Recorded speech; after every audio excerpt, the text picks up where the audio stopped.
I'm so glad to be here. I actually am excited about being in a barber shop on a Saturday morning. You all know this is one of the greatest places to be, right? To get tightened up for tomorrow and the rest of the week. I just wanted to pop in today to let you know who I am, what I'm doing. My name is Will Boyd, and I'm running for governor of Alabama. So I just want to say thank you, everybody, for the opportunity. I don't want to talk a long time. I just want to hear what questions you have or what issues on your mind. But before I do anything, would you help me thank those people in the blue and white shirts down there, my team? That's Team Boyd. And we appreciate all of you. Look at there. Look at there. Yes, sir. Yes, sir. And give it up for the owner one more time of this great shop. Yes, sir. Yeah. He told me he's charging me for this chair, so I got to make sure maybe he'll give me a discount now that I gave him a shout. I'm Will Boyd, and I'm running for governor because I tell everybody I want everybody to have a fair shot. I used to say I want everybody to have a fair shot at the American dream, but the reality is most people don't know what an American dream looks like today. One of the things that hit me early this morning, I had a lot going on, a lot of calls coming in. I knew I had event after event after event today, and even Montgomery in a little while later on. Someone sent me a video, and you all have to know who I am. I'll give you an introduction later, but I'm a bishop to churches worldwide. I pastor a 166-year-old church. I'm an engineer. I'm a Christian clinical therapist. I'm an educator, all those wonderful things, have all the degrees. But a person who declares herself as a lesbian, she has a wife. She has one kid that was tragically killed not long ago, 2 dogs. She's a mechanic. I said a lot to say she identifies in a lot of categories that most people may or may not understand. But her point was when Will Boyd begins to talk about what it means to have a fair shot, she gets excited. She put a smile on my face this morning. We might not always believe what each other believes. We might not have the same ideas. We might not go to the same church. Some might not go to church at all. But the reality is we're all Alabamians. And so I hate that Alabama is looked upon as a state that is behind, that is a hate state rather than a hope state. And what I offer Alabama is a shot. I want a shot for people to be able to work and to retire. Not only to work hard and play hard, but to work and have a pension that is defined, or work and have the ability to enjoy the fruit of their labor. This young lady today, who is a millennial, another category, she said, the American dream her parents lived, she's not living it. You shake your head. You know what I'm talking about. She said, rent is off the chain. She can't even afford a home if she wanted one, but rent is bad. And I don't know if you all know this or not. I was just telling somebody in the car with what's going on in a strait somewhere near Iran right now. There's not only fertilizer being held up, but fuel is being held up. And the last time, you all don't see how small my car is, but the last time I filled my little car up, it cost me $69.70. That's a lot of money. That's hitting the pockets of Alabamians. The reality is, even the jobs that we want in Alabama, they bring in new companies, but they don't give you and I, no matter what our race is, no matter what our educational level is, we don't often have the shot at getting the job because transplants are coming in from other states. So they bring the new jobs, but they bring the new people. On top of that, we have a healthcare crisis. We have seniors who are breaking pills. You all know this. They've been doing this for decades. But now they're deciding, do I eat a meal or do I take my medication? I have been this week through counties where there's not even a hospital. If you got hurt, like the man that I talk about regularly over the last 3 or 4 weeks, ran into a man, his teeth were knocked out. He said his car rolled 3 times in a county not far from this one. He said whenever his car was turned upside down, ribs were broken, teeth knocked out again. He said the fire truck team arrived and asked him, do you want to phone a friend to drive you to the nearest hospital that's an hour away because we don't have an ambulance here? That's in Alabama. I could go on with healthcare crisis and issues, but when you don't have hospitals, that really makes it bad. Let's go a little bit further. Our communities are so messed up in Alabama in 2026. Some of the counties I was in this week have black water, the color of these chairs, coming out the pipes. Some of the counties I was in this week have brown water coming out the faucets. And in case you aren't aware of what's happening in Jefferson County close to a water board issue, I went off on a radio yesterday because we have a private entity trying to take over something that should be publicly ran and owned, and now trying to decide whether or not fluoride is going to be in the water. What will they decide next? Will you get water? This is important. All right. Infrastructure is an issue. A lot of people drive 45 minutes just to get to a place where they can work. We need jobs that are not far from where we live. And I'm going to leave it with the children before I switch it up and tell you a solution. Right now, we want to have communities where we raise our kids here, they get educated here, but they can stay here. Right. So a problem we have right now is brain drain. We spend money to get our kids through high school, send them to a community college, or maybe University of Alabama, UNA, maybe Miles, maybe A&M. We send them someplace, ASU, and then they can't get a job in Jefferson County. They can't get a job right here. So they leave. Not only Jefferson County, Shelby County, Montgomery County, they go to Georgia. They go to Mississippi. They go to Florida. Did I say earlier that our kids are being left behind? Our kids are being left behind, and I feel like I'm about to preach, so I better hold back now because I'm getting on that soapbox. Our kids are being left behind because right now we are allowing gambling money to go to Tennessee, Georgia, Mississippi, and Florida that could be educating our kids right here in Alabama.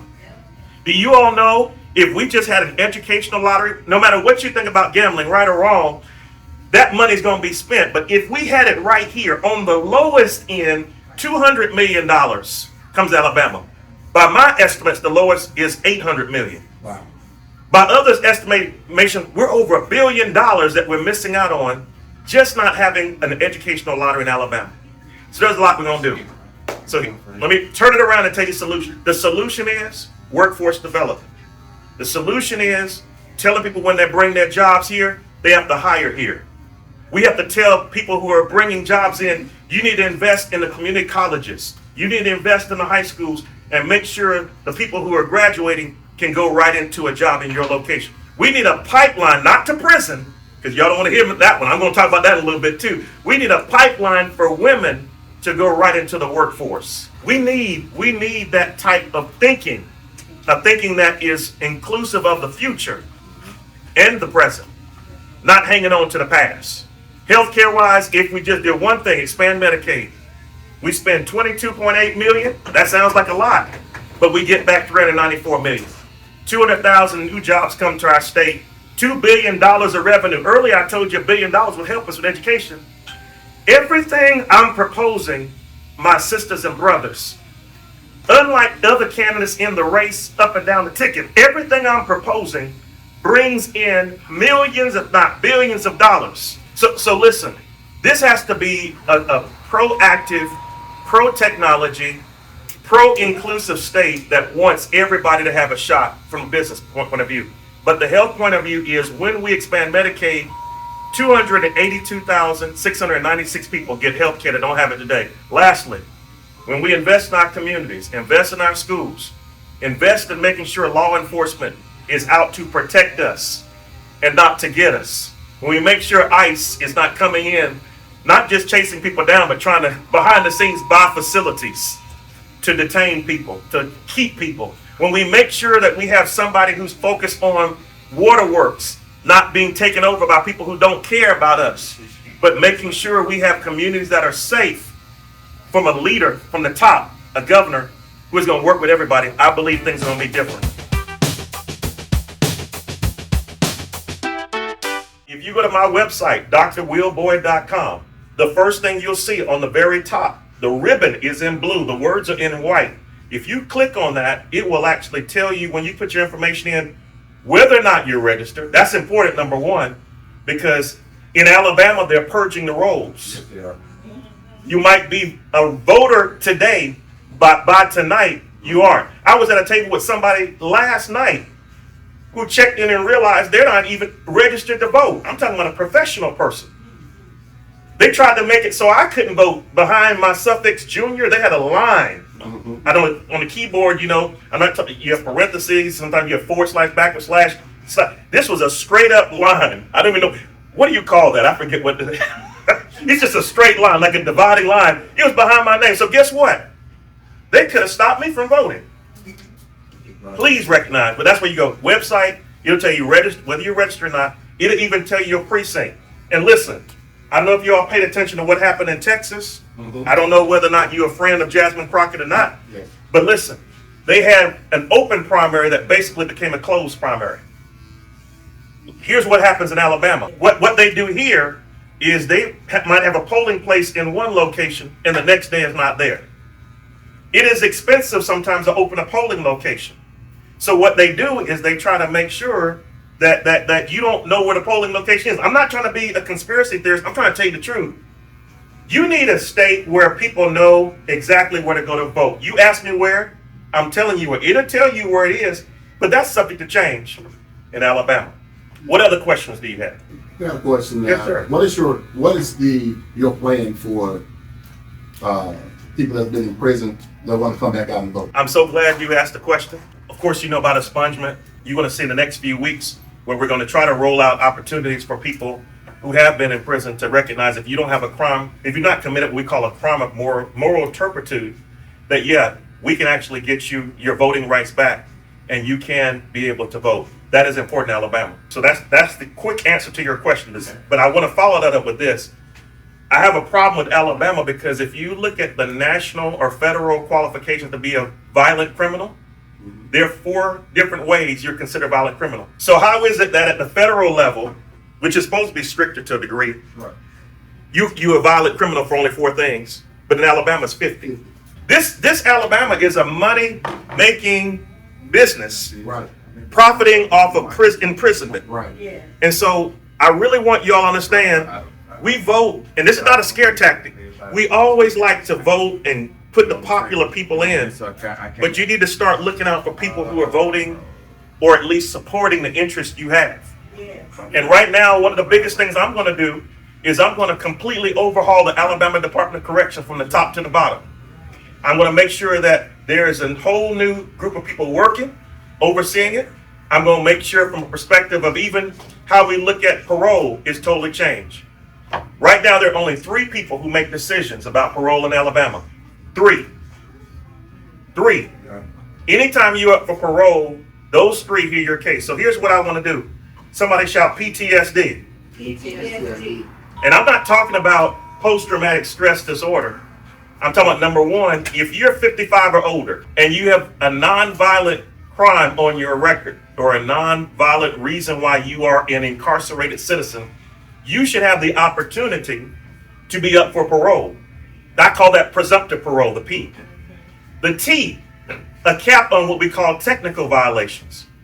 Technical violations could be maybe you didn't pay a child support bill, or maybe you didn't show up for a meeting with the person who's supposed to be monitoring you. And guess what? These things is what stack up on people and the reason why they get into prison and don't get out. Cap on technical violation. So I said presumptive pardoning, technical cap. I'm going down to the S. Within 60 days of you being eligible for parole, you ought to be heard. And if not, that's a problem. It's a problem now. That's why I want to expand the parole board to 7 people rather than 3. I would love 7, 1 for each congressional district. Now hear this, I'm not playing because I'm here. I would love to see a barbershop owner or a union worker or an elementary school teacher or a former incarcerated citizen who understands what it's like to be on the inside. Yeah. So when somebody comes up and says, I've been in prison 20 years, 30 years, 20 days, and I should not be, somebody understands them. We don't have that right now. We have paid career politicians making these decisions. I gave you the S, 60 days. But on top of that, I want there to be a 7-day written notice telling why you were denied if you are. Right. And then if you're denied, can I give you one more S, a second look. Mm-hmm. How many of you ever do your taxes? Mm-hmm. I've done my own taxes the last, 5 or 6 years. And at the end of the process, I can go back with H&R Block and ask if I want to pay for a second look means a professional tax person will come in and look over everything I did and say, okay, Will, that's okay. Or, Will, you left this out. You should have filed this additional piece of paperwork. A second look would say, you were denied because you had one thing missing. Which brings me to another point. When you up for parole, there should be what we call a rubric or a checklist. And if you know going into the parole hearing that you don't meet some of the things on the checklist, you don't have to waste your time. You can go back and say, okay, here's what I need to do to fix it. Right now, we don't know what's involved with the decision-making process. How many fingers am I holding up behind my back? You get the picture. That's what a person feels like going into a parole hearing. Lastly, the D is being data-driven, but having a dashboard for Alabama. We need a dashboard that actually set up that shows how many people in the prison system per facility. I don't know how I got on the prison system so long, but you all hear me. I went to Montgomery a few weeks ago, and I was in a hearing, and a man said, we shuffle prisoners around. He's talking about moving people around like game pieces on a board. We shuffle them around. Why they shuffle them around? Because some facilities offer mental health services and some don't. Some offer educational opportunities and some don't. Wow. So I could very well be caught, arrested, and told I need to spend 3 years in this type treatment program. But guess what? If they stuck me in a prison facility that doesn't have it, they have prolonged my sentence. Right. Do y'all see what's happening here in Alabama? Yeah. Tommy Tuberville, the one who's going to likely be the Republican nominee, wants to spend $1.3 billion on cages, not our children. Right. Let me do it a different way. $1.3 billion on cages versus classrooms. Yeah. You have to ask yourself in Alabama, why don't we want to build schools? I was in a city where one of the schools, I hate to call the name and I won't, but if the wind blows the right way, some of the buildings look like they're going to fall down. How do we have schools like that in 2026? But we don't mind sending missiles and bombs off at a tune of $1 billion a day to obtain an oil field or wells in another country. Do you all see how messed up we are? Yeah. Yes. We want to stack people in prisons, continue to get their money, keep them in a process, an infinite do loop. They never get out. And then guess what? When they come back to their communities, do you think they're whole people? I talked to a mom 2 weeks ago. She said, my son just came out of prison. And I don't know if y'all seen the Alabama Solution. Yes. It was up for an Oscar. Right. They didn't get it. Right. I know some people on the movie, some friends in it, and even some people I know personally, their partners are in the movie, but look in the documentary. This lady said, my son just got out. I didn't know he was receiving mental treatment. He was on meds. They didn't tell me what meds to give him. They didn't tell me what prescriptions he has. So guess what's going to happen to him if she doesn't help him? All that. You understand? So recidivism in Alabama, meaning the ability or rate of which we come out and go back, 1 in every 3 people. But there are people out there who are professionals who get caught. And they say they're not going back or they're not going at all. And guess what? $2 has some people in prison in Alabama. So yesterday I presented a number of ways that we can fix this situation moving forward and we can stop other water controlling bodies in our state from experiencing the same problem. There's a meeting Monday night, as you may or may not know, that I mentioned reference related to it. You should have a regional governance board that consists of people from Jefferson County, Birmingham, people who are in the area closest to the water that are affected by the water, that drink the water. Let them make the decisions, not somebody from the outside. When the governor makes decisions and brings people in, you have to ask, okay, what are your interests in this city, in this county? And right now, if you look at it, it would appear that it's driven strictly on politics and not professionalism. And I want to divide the two. You can be a professional politician, and you can be a politician who is sometimes professional, but when you bring politics into a setting like that one, you are making decisions about people's lives based on what side of the aisle you sit on. And so this is a problem. Now, yesterday I didn't talk a whole lot, but disinfection comes through chloride. Right. I was an elected official, so one of the first places I visited when elected was the wastewater treatment plant, the water treatment plants. Right. I wanted to know about water because you know what? If you want to take over a country, take over the media. Yeah. If you want to take over a county or a country, Next, take over the water. People can't go a long time without water. And so what you're seeing right now is the water is being controlled, I believe, systematically. Data centers require a lot of water usage.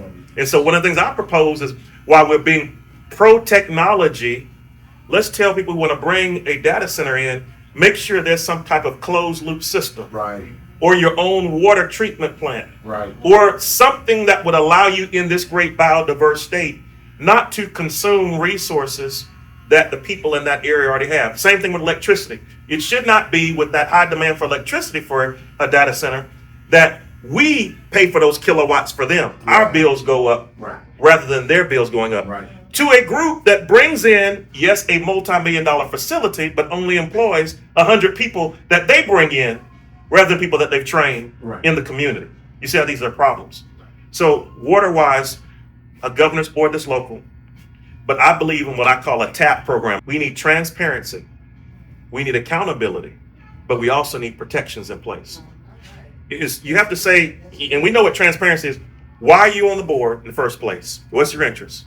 Your accountability, you owe it to the people of that area to take care of them. But if you're not, why aren't you doing it?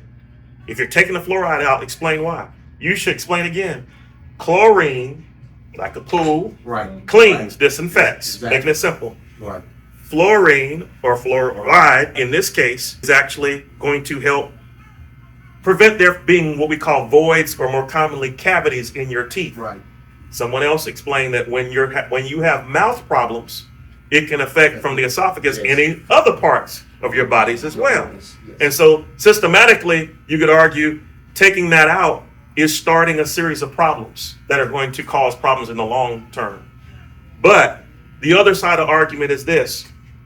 You can experience what we call fluorosis if you have too much fluoride. In other words, it could be harmful to you. So we're talking about drops per hundreds of gallons, but in reality, those drops can make a difference for people who may not have fluoride in the toothpaste, or they might not have money to buy mouthwash that helps them get what they need. So these are things you have to ask yourself. That's accountability. But the protections, again, are making sure everything they do protects the people. If you can't put a $4 million system in place to maintain what you had, that's a problem. If you're going to make millions, and I argue with hundreds of millions of dollars, why take away something that was helping the people in the first place? And that's why people are mad. That's why they don't feel protected. I appreciate Mayor Woodfin writing the letter that he wrote. Mm-hmm. And I'm telling you as governor what I'm going to do. But I hope the people step up and don't hold just people like me who are not even through a primary yet accountable. No. But go to your elected officials who have already been taking a check, who are already in office, and ask them, why in the world did you let something like this happen in the first place? Exactly. That's what you need to do. That's what we're doing. Yeah. Do you have any plan on this food desert that's coming up? Because I know certain areas in Fairfield. I know Walmart, not from over there. West End area, the grocery store that was over there. You still have one over there, but it's still you know the prices. But the food desert is ridiculous here in Birmingham. What is the plan for the food desert? As Will Boyd is governor, one of the things I'm very aware of is that Alabama is a very biodiverse state, probably one of the most biodiverse states. It is. One of the biggest destroyers of African American wealth right now, behind healthcare cost, deals with land. When I drive through the Black Belt, the wiregrass, and I see all of this land that is owned by white or black people that is not being cultivated, that is not being used.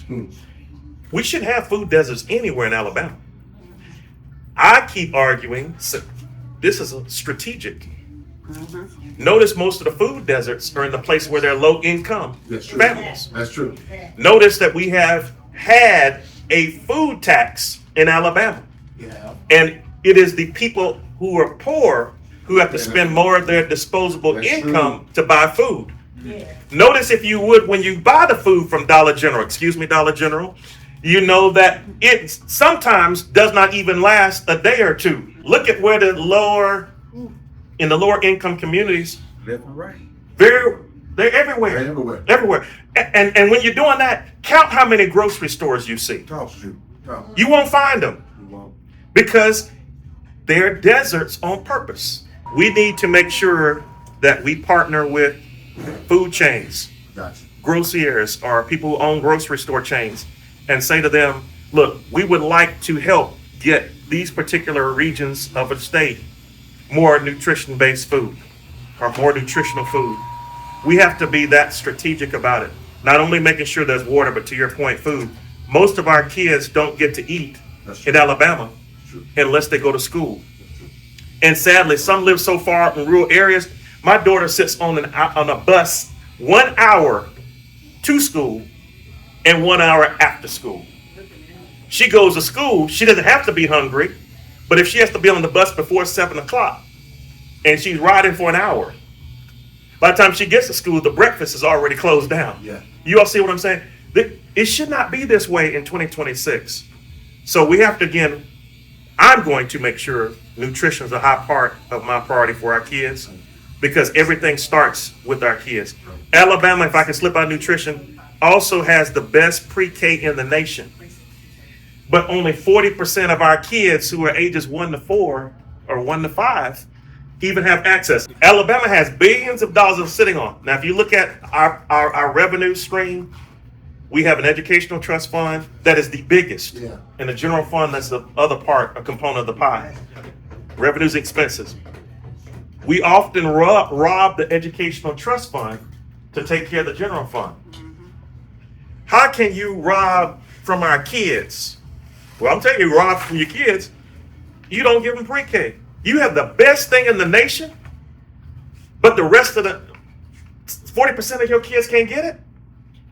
I was in Tuscaloosa months ago. I think they were telling me they have like 12,000 kids. I don't want to get this wrong. 12,000 kids of age who should be in pre-K, but they're only like 4,000, 5,000 who are actually really getting it. What happens to them when they don't get the pre-K experience? Then they go into kindergarten, first grade, not reading, not ready. Then what happens whenever they go in behind elementary school, middle school, high school? They struggle. And then what happens when they get to high school and they can't get to a trade? They can't get a vocational opportunity. College is not even available in the cards.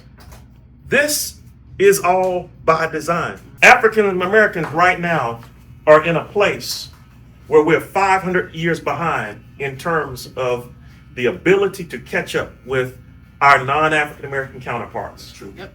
That is not because Alabama doesn't have opportunity, or not because there's some bad people. It's because of bad policy. I can fix 500 years of bad policy in 1 year in office. Wow. That's good. But the sad part is, though, is it shouldn't be that way. We should hold people accountable now. Medicaid being expanded, it could have happened yesterday.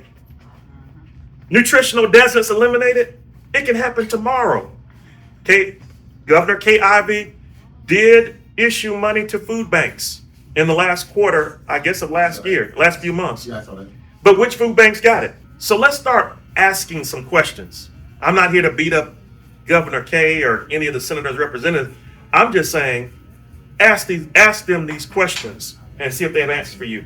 A lot of our career politicians are taking checks, getting paid off. I would argue, and I know I'm on camera, that the reason we don't have a lottery right now is because some of our leaders are probably getting paid off from other states not to even get a lottery here in the first place. Because it's not that hard.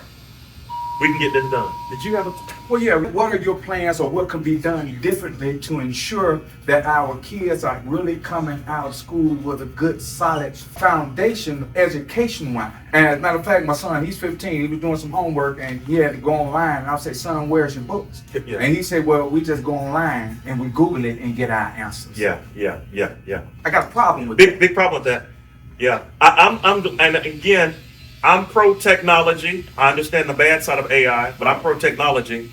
But here's what you may want to tell some of those people like your son. You can go to ChatGPT and it will give you a source, but you now have to check the source of the source. Right, Yes. exactly. Because that's being fed based on some algorithms. Sometimes information is not even true. That's true. I'll give you a case in point. If you Google right now, has there ever been an African American nominee for United States Senator in the state of Alabama? It will tell you no. No, it sure is. You're looking at one right now. I'm here. But it's not there because somebody's feeding it the answer that they want you to hear. Did you hear what you just said? I know you did, so I'm going to repeat it. You said our kids now don't have books that they're taking home, but the Chromebooks are being pushed home. How is the Chromebook going to be used to do research if you don't have broadband in the first place? Do you see this systematic design for a setback? It's all part of a grand scheme. And so we have to ask some questions. I'm an academician. I'm called a scholar practitioner. I have some PhDs, plural. I spent time in school. So I've done research. I've taken 3 different doctoral statistics class. I can use big words like heteroskedasty. But in reality, the problem we have right now is most people don't even pick up a book. You can hide $100 bill in a book and it'll never be found. Never be found. Because we won't read it. We won't look at it. We have to go push people, do your research, do your homework. And I love what somebody said earlier, what we heard in school, show your work. Show your work. Show your work. If you can't show your work, if you can't cite sources, that's what I have to do. Usually, on the radio, I don't have time. Television, I don't have time. I have to just spit it out and keep going.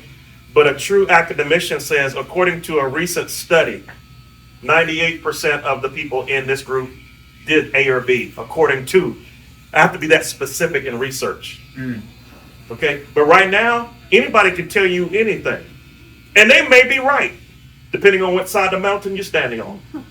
So we have to go back to the books, and we have to make sure people have access to the truth. That's the biggest thing.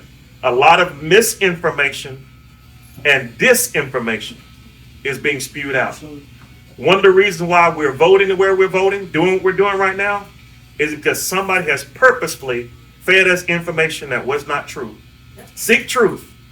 That's one of the biggest things we taught at the college level. Seek truth, and also be someone who is going to, from a global perspective, embrace different ways of thinking. So be a continuous learner. Get to the books, and you'll be fine.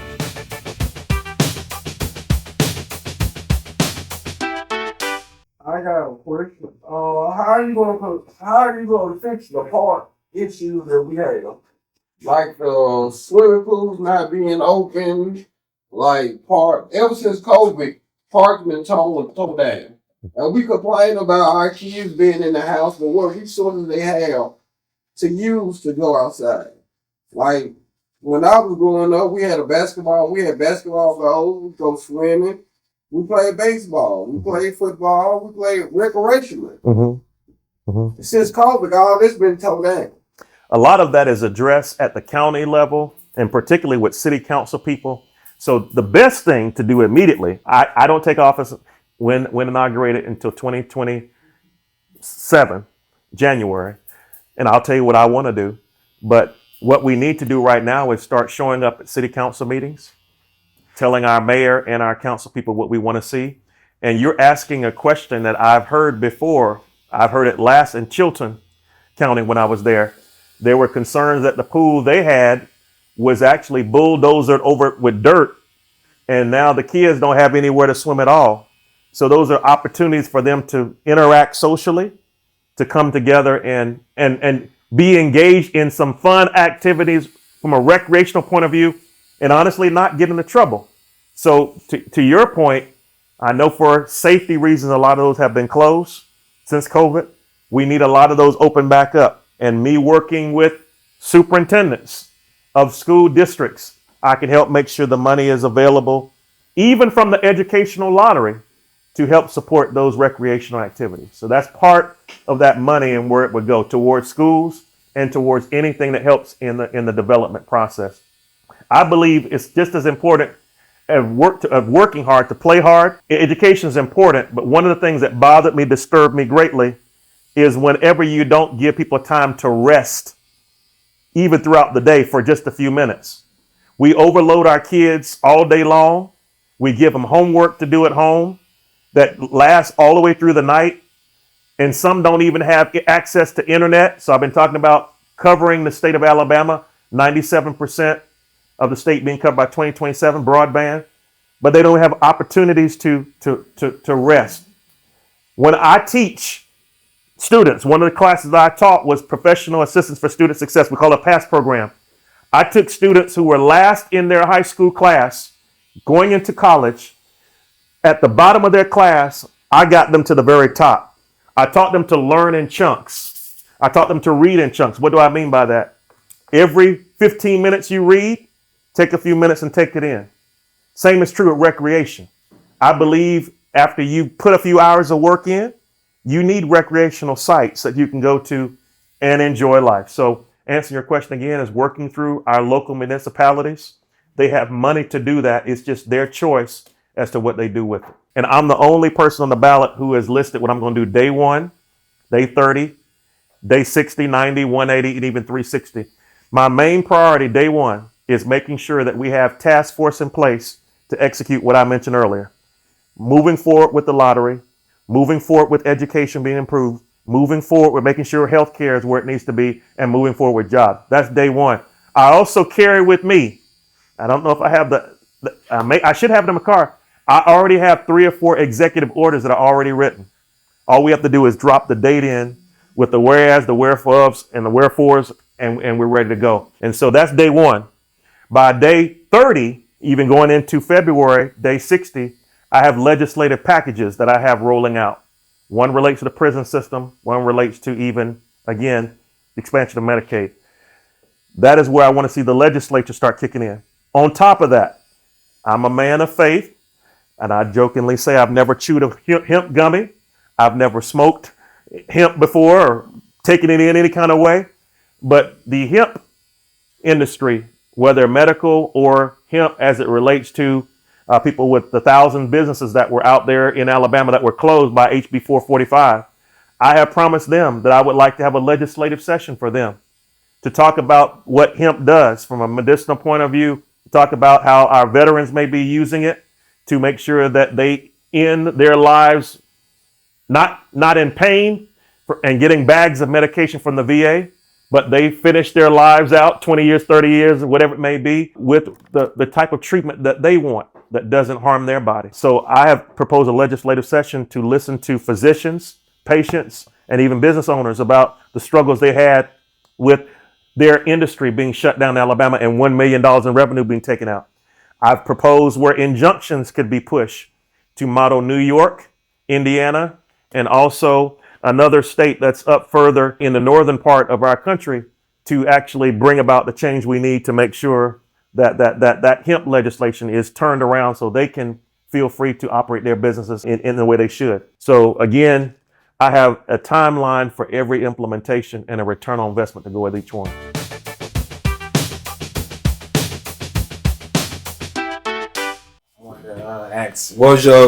As you get the education when you're elected, what else would be your future budget throughout the next coming years if you're elected? Okay, budget that relates to Just in the state budget. we're at a point right now in Alabama where our revenue streams have dried up. Alabama is dependent on revenues primarily from, I'll just say, interest or investments, but we need to have new ways that money is created.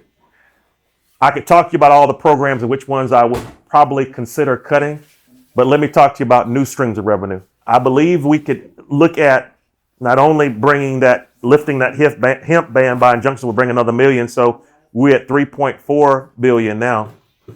I believe we also need to look at bringing in new businesses that are pro-technology, but that will not have an adverse impact on our economy. When we start to bring them in and employ more people in the state with workforce development, matching their skill sets for the jobs that are there, that will bring more revenue to our state. I could stack it to a point where I can show you that instead of Alabama being a welfare state, we become a self-sustainable, profitable state. Right now, budget-wise, for every $1 we ask from the federal government or give to the federal government, we ask for 4 back. So you can see we're behind. We also miss out on opportunities. So one of the things I want to do that relates to the budget and relates to money on the table is I want high-speed rail in Alabama. So I want a rail system that runs the corridor of the interstates. So like today, if I wanted to, I could jump on the rails, leave Hoover, be here in a matter of seconds, or leave here and be as I have to be later in the day in Montgomery, or jump on it tomorrow morning and be in Lauderdale County, and by the end of the day, be back in Jefferson or Shelby. That's the kind of rail we need that's moving in Alabama. But we leave money on the table from the federal level. Every year, there's money we can tap into from a loan, or even thousands, if not hundreds of thousands of dollars we could have coming to our state to already begin that implementation. It's going to take years, but we don't take the money that's available to us. If you looked at the pie of what we do from a revenue and expense point of view, we have an educational trust fund and we have a general fund. Everything that relates to what we talked about earlier comes out the general fund except education. Education is the biggest piece of the pie, but in the past, it's been robbed. We call it the educational trust fund, but sometimes the educational slush fund. It's kind of like a backup in case something goes wrong with the general. That's bad thinking. So I want funding to be that when we have this extra 3.3, 3.4, 3.5 billion coming in, not just the educational trust fund, Alabama can do what it really needs to do to improve infrastructure. So one of the biggest things we need to do, I start off talking about the infrastructure pipes failing, grids for electricity, modernization of broadband. Those are the things we want to see done first as it relates to the budget. Infrastructure. That type of investment will move Alabama in a place where people will even say, I would love to come to Alabama and plant my business here. So it's cyclical. Sometimes you have to put more money in to get more money attracted. But in our case, all we have to do is just make a policy decision and we move from being a poor state to a wealthy state. Small business. Small businesses, they need all the help as it relates to taxes not being heavily laden on them. They need certifications that are not high in terms of cost to maintain every year. They need the opportunity to have incentives given to them for sometimes employing people that may be college students or maybe high school students. They need any and everything that they can get to make sure that they survive in this economy that we're in. So small businesses are important to me. I talk business. I talk business from the start of making the initial step of entrepreneurship. I talk about the risk that's involved. And I then to the end talk about how they can even develop their business to the point it grows internationally. So the biggest things that small businesses face right now, usually they're sole proprietorships, limited liability corporations. They face finances as a problem and the death of the owner. We need to have the incubators in place so that we teach our business owners the importance of finances, investing, and making sure that they get a return on their investment. We need to make sure we have health care in place for our small business owners so they can be here a long time. Those are simple things, but that's what we need. What about affordable housing? Affordable housing is a very big issue, especially an issue in areas like I mentioned Mobile, I mentioned Huntsville, I'll even say here. We need a larger inventory of more affordable houses. We need builders to be able to build less affordable houses in a certain square footage of area. Right now, some municipal areas, I talked about zoning earlier, but I talked about municipal offices like city council and mayor, but zoning issues related to their decision making can determine what can be done within a block.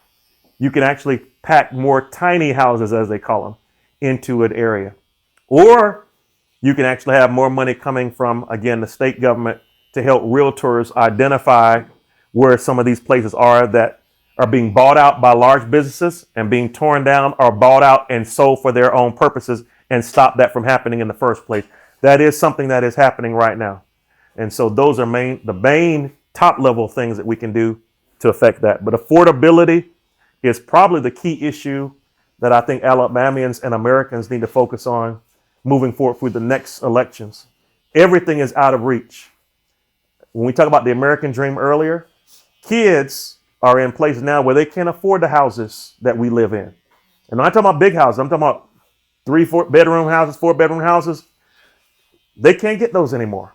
Those cost $300,000 and $400,000, $5,000 to get a house like that. So again, we need more land developed.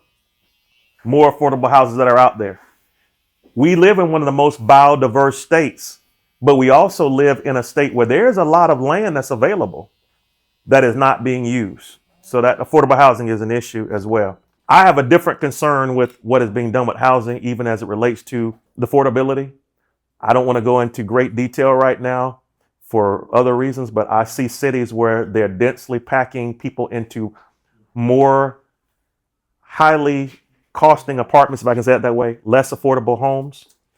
And the design, I believe, is to densely pack more people in, change the voting demographic in an area, and cause those who can't afford the homes to be pushed further out of a home and even out of the districts that they live in. So Now, I heard you talking about him. If a bill is passed for him, what would you do about the people who already been incarcerated or currently incarcerated or got charges on their name? Would you expunge their records or leave it as is? no, expunge, but I believe you have probably 20 to 30,000 people that are right now caught up on technical violations that should not even be there, including people who are caught with issues related to hemp. I want to push for immediately, in the first few weeks of me being there, what I call a rapid review of everybody who's up for parole, but also a rapid review. This, I talked about the dashboard earlier, day 365. You want to see how many are incarcerated for issues related to hemp. What was legal became illegal overnight. HB 445 also took those business owners who had an entrepreneurial spirit, 1,000 of them, and said, the product you have on the floor, and I've walked into, told you I never smoked it, never chewed it, but I've walked into some of these business owners' businesses. They're interestingly in Jefferson County, almost a few steps away from barbershops. So I've gone into the barbershop and I've gone down the street and talked to the business owner. Some of these young people, or some of these people, have had to dump 40% of their inventory. And what was once legal is now illegal. So imagine if today it's okay using microban 24-hour spray, and tomorrow, because of a piece of legislation, it's illegal. He can't use that anymore. They can't use that anymore. They got to. That's the same thing happened with the hemp ban. Even more interestingly, they had tighter regulations. So if they're going to work with hemp ban, maybe they have to have, and I'm making this very plain, a certain color cap on top to warn everybody it's in the building. How is it that if you want to drink alcohol that has a cap you can twist off, and you have this particular, let's just say, product that is less harmful, less people die from it, but you have to go through a lot more regulation about how you take the cap off, how you handle it. You can see where the legislation is being designed to hurt a group of people unfairly. So yes, it's not just those people who are in prison that need help, but you've got business owners right now that are afraid of being incarcerated if their product is not displayed the right way. That's not the way Alabama should be.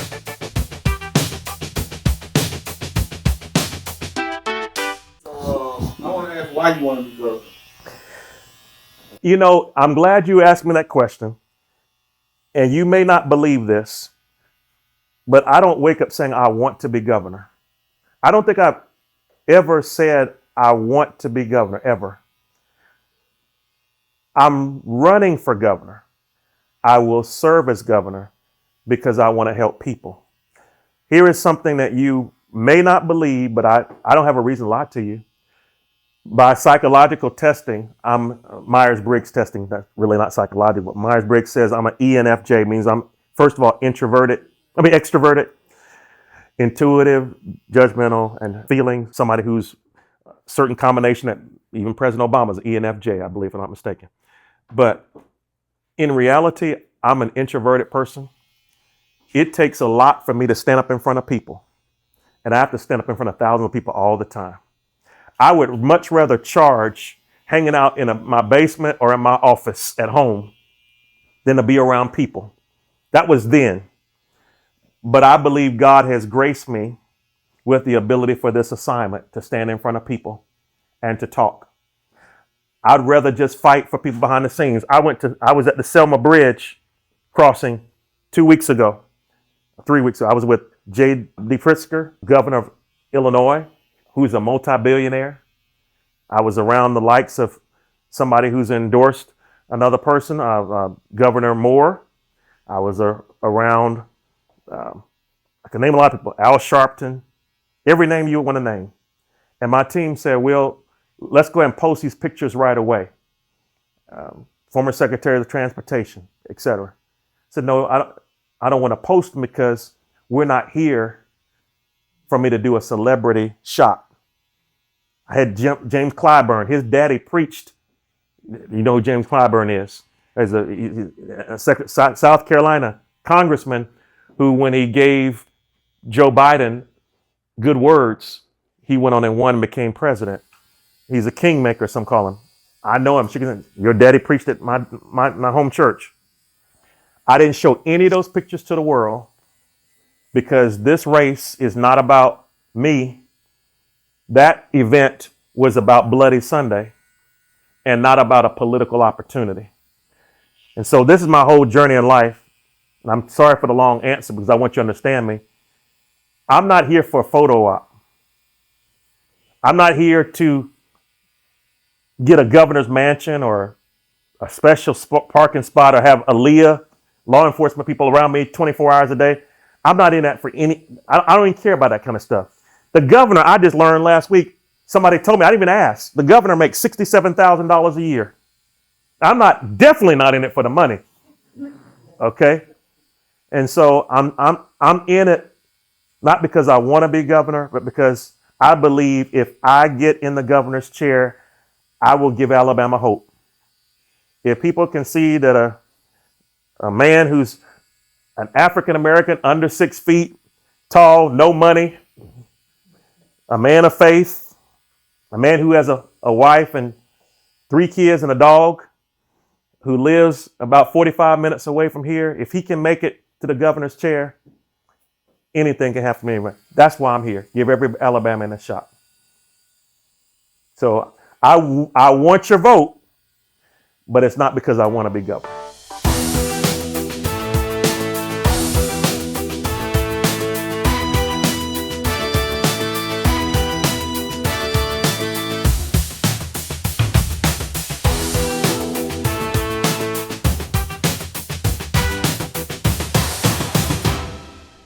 What have you known is one of the last historically black enterprises or developments in the country? Do you have any specific ideas or thoughts on the way to preserve this area, not only preserve it, to bring it up to 21st century standards? Yes, sir. Usually I talk about community stability. So my platform is economy, healthcare, community stability. I think areas like these need to be preserved from a historical point of view. It doesn't mean you have a historical marker in front of every building, but making sure that we revive the buildings to where they were, preserve them. That's a very important part of our history and our legacy for Alabama. Alabama has a lot of rich history, some we may not want to forget, but this is certainly some that is a part of it, especially what we saw here in next door. We want to keep 4th Avenue North revived. So you have my commitment as governor to do that. The main problems we have in other parts of the state relate to the infrastructure challenges, just pipes, not having broadband. And of course, water is a big issue now, water board control. But as it relates to buildings like these, of course, most of them don't need facelifts. I love the way they maintain the original look, but making sure we preserve the history, making it historical districts can also bring in more money, not only from Alabama, but national money as well. You mentioned earlier, I think at our first stop, that you've got constituents that have black or brown water coming out of their pipes. Yes, sir. What do? They go buy bottled water? I mean, do they cook with that nasty water? A lot of people have what they call boil orders in effect. That's how they eventually cook with it. But bottled water is the key to a lot of that. Lafayette in Chambers County is a place that's badly affected by it. And so that's a solution they often lean on in third world countries. Bottled water. It almost looks like the Flint, Michigan solution, where they just shipped in cases of water, but that doesn't work long term. It's really not to work in the short term. Bottled water can become expensive. What troubles me is that it's not just that area, but it's all over the state. I mean, you see a lot of infrastructure, pipe collapsing issues that are creating the same problem in Jefferson County, right where we are right now, there's a whole lot of leakage coming from the plant, going to the homes. A lot of that water is never delivered. Just wasted. It's wasted. Mobile's the same way. So we have to definitely improve infrastructure, invest in it if we want to keep going. I express also today and every day that I have a problem with us spending millions and billions. I appreciate a multilateral foreign policy. I understand we have to maintain peace around the world. And I get why we do what we do for peacekeeping. But the reality is we have so many people who are facing challenges right here that we can fix with a few $1 million, but we would rather send those millions of dollars overseas. We need to take care of home first. We're spending probably, some estimate, billions a week right now in Iran, when just 1 billion alone could help Alabama. 2 billion. 11.8 billion spent, I think, in the first 6 days. In the first 6 days. So you can do the math easily. We're spending way over 8 million a day. I mean, over $1 billion a day. I mentioned 3 programs alone that would bring us $3.3 billion to Alabama. I've talked about the expansion of Medicaid. I've talked about the educational lottery. And I'm talking about prison reform. I want to start with the prison if I can. 300 million could come to Alabama immediately if we revise how it is that we handle the people who are in prison. I want to see what we call a PTSD plan kick in, where people who are over 55 and don't have violent crimes on their records and are trying to improve their lifestyles, their lives with education, we allow them to have not only presumptive pardoning, but we make sure they have allies to help them get through the parole process. I also want to make sure within 60 days of parole, those individuals are heard. And after they're heard, we need to make sure within 7 days they have a written notice explaining why they were denied or why they accepted. I then want to see a second look kick into play. That's another S, where if somebody's denied opportunity for parole, an agency, advocates, ad litems, or in this case, attorneys might come along and say, what went wrong? How do we fix it? I want to see also where we have a technical cap violation. So people who have these technical violations stacking up on them don't just go in for one small thing, but stay there for a lifetime. And then we need a dashboard. We have a lot of people who are in prison right now for things that they should not be in there for. The sad part is after they serve the 30 years, people still look at them as if they're incarcerated. We can't let people do the time, pay the price, do what we call pay their debt to society, and then treat them like they never paid it. Once you pay a bill, it's paid. And if you watch the Alabama Solution, you will see them on bunks. You'll see a lot who have mental health challenges, who also couldn't fan a fly. They're not able to get out. They're medicating themselves. They're practicing mental health on their own, on each other. And so they don't have a mental health provider. To your point, and I remember I said 55. I didn't say 85, 95. A lot of us were in trouble. We argued a few weeks ago for Sonny Burton. Yeah. And you see what happened. He was obviously received clemency there. But when you have people, in this case, he didn't even pull the trigger, but the person who pulled the trigger had already been granted clemency and died, from my understanding, in prison. And here you are going back to execute somebody who was around, whether he's the mastermind or not. And look at the age he was in, the age he was, and what he could do. So yeah, this is why I said I'm going to have a rapid review as governor and get people out the pipeline who are up for parole. But when I talk about an overhaul of getting people like that out of prison, you are talking about a minimum of $300 million savings in 3 years. That's how much money we could save getting those out. The recidivism rate is high, 1 in 3. For every 3 prisoners that are released, if 3 of you all were in prison and got out today, 1 of you go back. Yes, sir. Can I make a comment? Yes, sir, please. So I may be working on a project with a man. His name is Edward Daughtry. He's been in prison for about 27 years. Yeah. He was part of a law here now, a 3 strikes you're out law, which has since been overturned. No, that Clinton started that. Go ahead. So there's a number of people that are in prison. Here's what I think my point is. It seems like he's an example of proof that rehabilitation is not the goal. He was a meth addict, and he robbed a gas station out of desperation. He's also a veteran, but came home from war, got hooked on something. I believe it was meth, but robbed a store, no bullets in the gun. And ever since he's been in prison, he's been a model prisoner. He's been a pastor. He's been a role model. But if I'm a young prisoner and I look at somebody who's been in there 30 years, a model prisoner, done everything right, the law's been reversed and they still won't let him out. It makes no sense. It's incarceration, not rehabilitation. And if I'm a young prisoner, I'm going to go, well, what's the point? I should just do drugs. Right. I should just fight. Yeah. That is an excellent point. I don't want to take you to punishment for that. I got a son down there now, been down there 15 years because he was caught with a pistol on his third strike. Just because he was caught with a pistol on his third strike. On your third strike, you can't be caught with no pistol. And he been down there now, I know, 15 years. He got life without. No violent crime, just caught with a pistol. He down there now. Well, this particular, sorry to interrupt. No. But in this particular situation, it's like the DA, all the DA has to do is they can get rid of it, but they look at, it's like an ego thing, or it's, I don't know, it's a notch on their, There you go. yeah, and so they would have to admit that they're wrong. Or,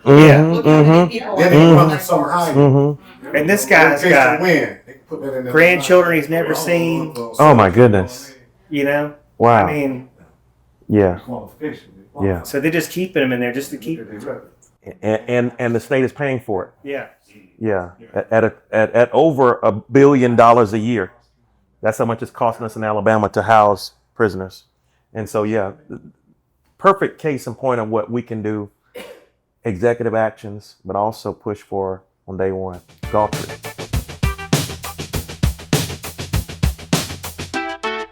So you have the SAVE Act that is really oppressing women or suppressing their vote. Yeah. If they get married and their name is changed and they don't go back and change anything relating to their identification, they could be denied the opportunity to vote. It was just passed that we have to have closed primaries now, correct? And so what that means is a person can't walk in and just choose, I want a Democratic or a Republican ballot. I mean, that's the way it normally is, right? And you go either way. It doesn't matter who you are. Now, if you're not identified, correct me if I'm wrong, as a Democrat or a Republican, you're basically being disenfranchised. So Alabama's not just saying we don't care that certain people don't vote. They're saying we're taking a step further. If you're not showing allegiance to our party, if you're not on our side, we're going to make sure that you don't even have an opportunity to come in.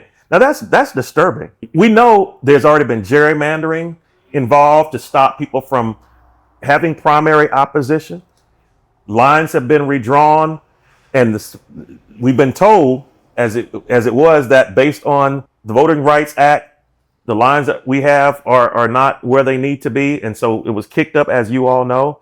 The Supreme Court of the United States, SCOTUS, said our lines are bad, gerrymandered, kicked it back to Alabama. And you know what Alabama said? We don't care. We don't care. We don't care. So it's not just African American people. It's white and Caucasian people. That's right. Everybody's getting hit. The only people I mentioned earlier that aren't suffering are the top 1%. If you're not in that world, you can expect they'll be coming for you sooner or later. The laws are being written right now. Legislation is being passed right now that is going to oppress, suppress, and stop us from being able to do what we need to do. The most important thing for us to do on May 19th, on November 3rd, the way our voice is heard is us to cast a ballot. But do you know, just the SAVE Act alone being mentioned, I have people who are well-educated voters calling me saying, Dr. Boyd, do we need to bring a passport when we vote because of the SAVE Act? You see what I'm saying? See how that causes confusion? I had that said to me. Go ahead. So you know what I'm saying? And who has, some people might say, well, you know what? It'll take me 3 to 4 months to get my passport, so I guess I'm not voting. No, you were misinformed. It's strategic. People are being purged. On our website, drwillboyd.com, the very top is a ribbon. Anybody can click in and see, number one, if you're registered, but number two, tells you where to vote. I mentioned yesterday, maybe even today, whether you're a Jasmine Crockett fan or not, she missed being elected by a little under 150,000 votes. But there were over 1 million people who could have voted for her, did not even show up and vote.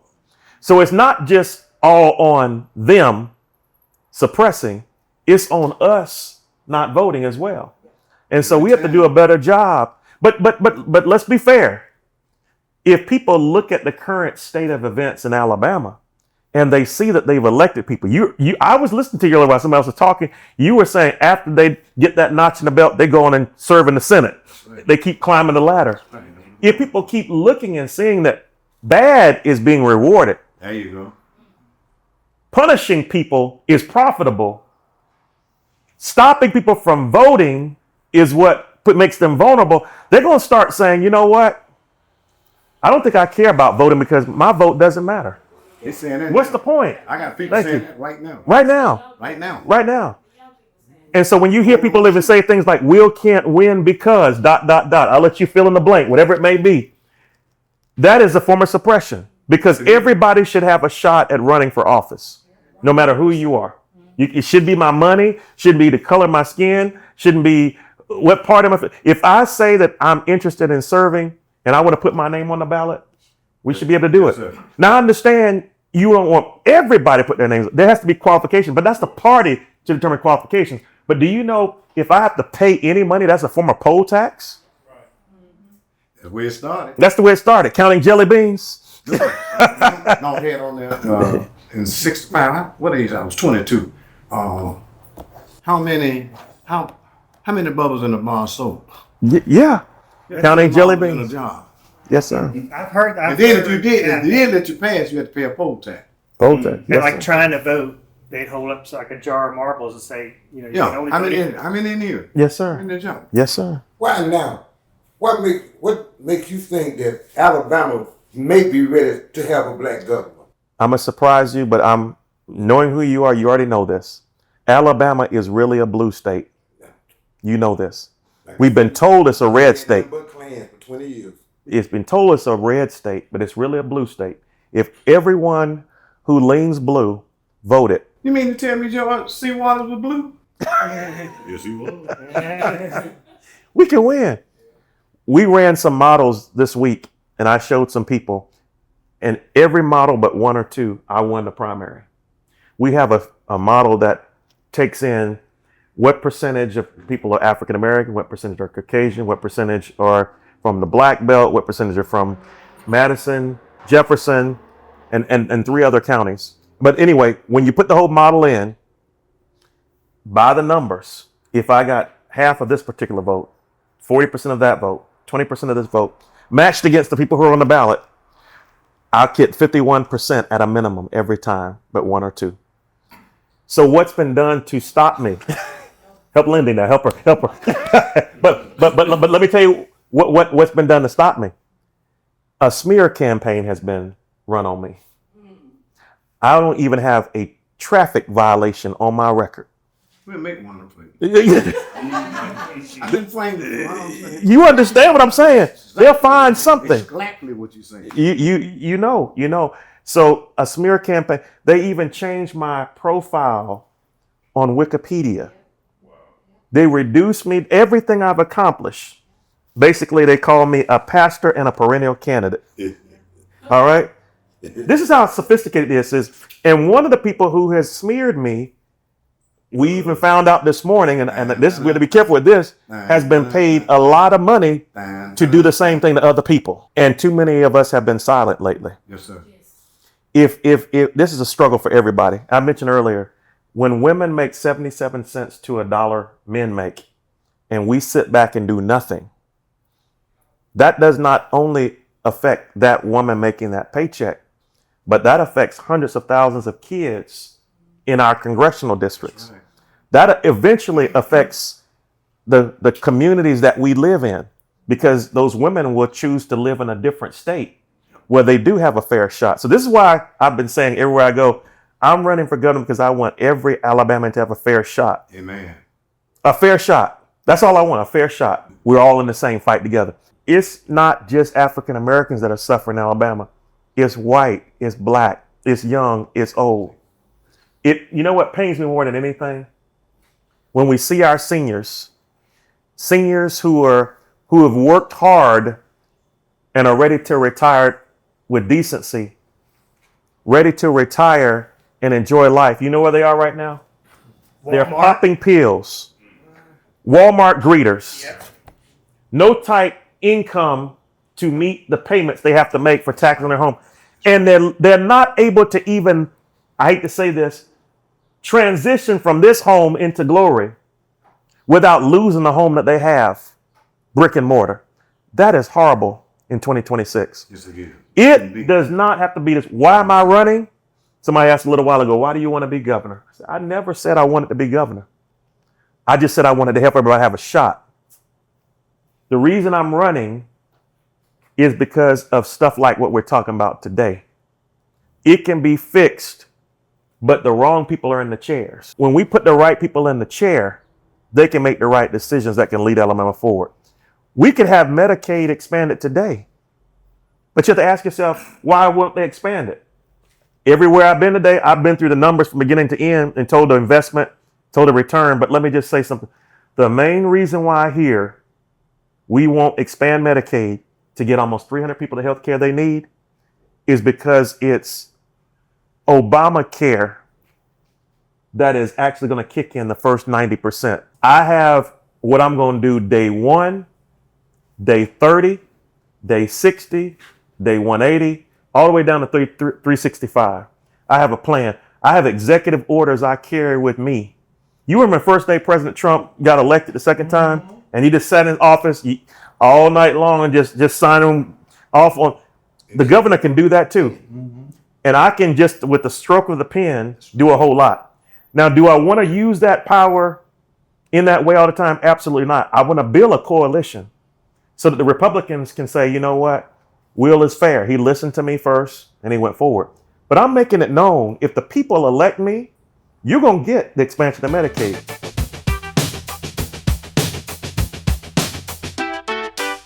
The high price of utilities Yes, sir. and situation we got with the Public Service Commission and the data centers that are scheduled to come online. So then we see Alabama Power making some suspicious moves.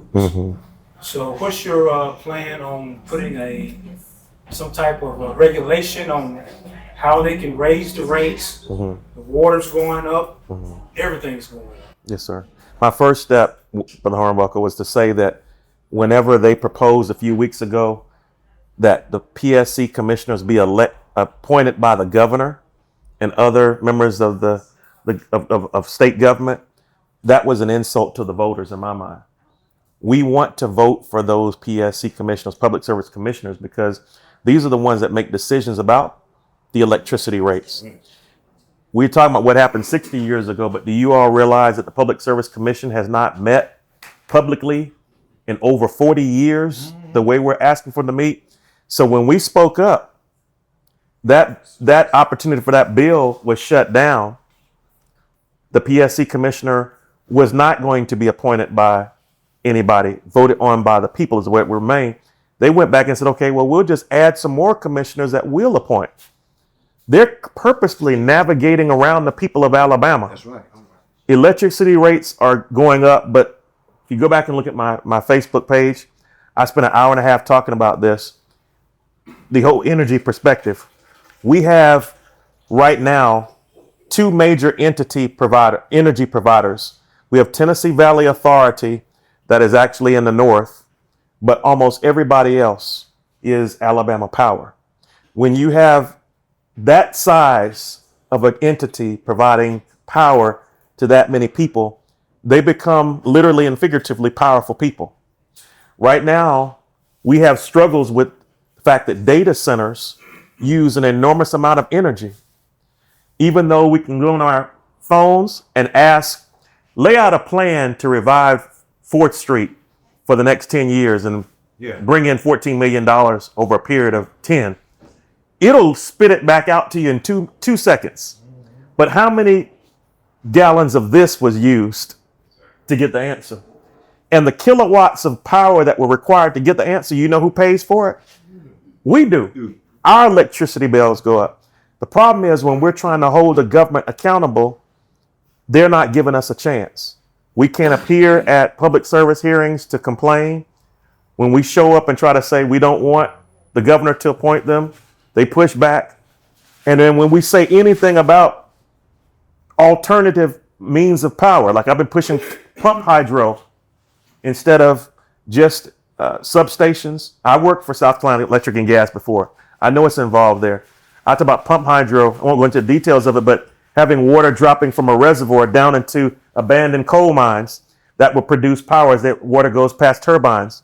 Keep that in a closed loop system, and you bring those on during peak demand hours, and that can bring the power bills down for us. I have all these solutions, but nobody's listening because we want to keep these current methods in place because they profit a small group of people at the top. So Follow the money trail. follow the money trail. So these are things that I think we need to do. What can an average citizen do? Again, speak up, show up at the hearings. What can a voter do? Vote me into office so I can, as governor, exert some of my executive authority over these issues and move our state forward.